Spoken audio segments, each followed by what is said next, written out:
Hello, everyone. My name is Malachi Rango, and today I will be presenting on Article 4, Immanuel Kant and Empirical Psychology in the 18th Century, written by Gary Hatfield from the University of Pennsylvania.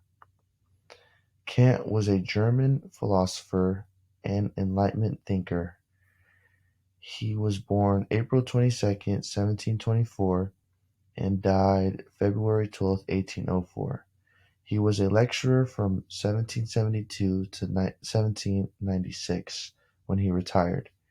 Gary Hatfield expresses that Kant's anthropology statement made the basis for his views on empirical knowledge of the mind. He also wanted to bring to light Kant's book and how it was very significant for the history of psychology.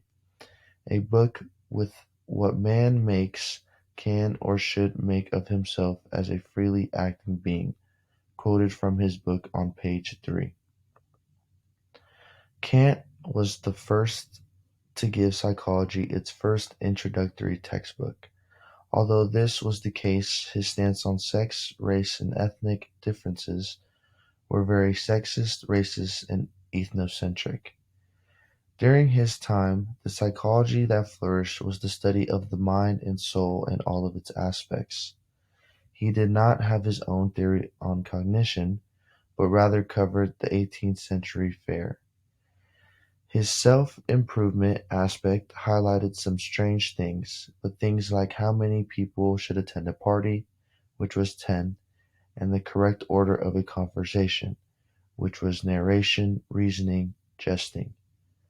Not really focusing on methodological difficulties, but the social implications, expressing that monitoring your behavior might come off as deceitful, but acting in a normal way will raise no suspicion.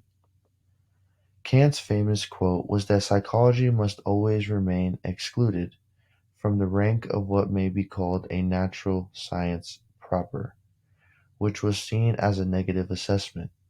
Despite those, Kant's first critique emphasized that empirical psychology, quote, is observations of the play of our thoughts and the natural laws of the thinking self created from them. Quote.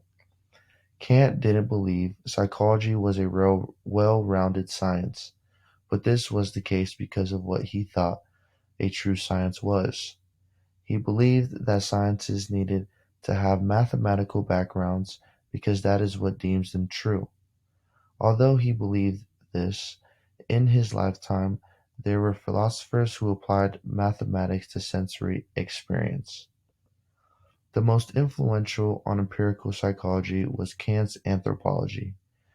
Kant makes us realize that anthropology isn't just for early modern psychology, but also for the remarks it makes for posterity. Thank you, and I hope that was very informational.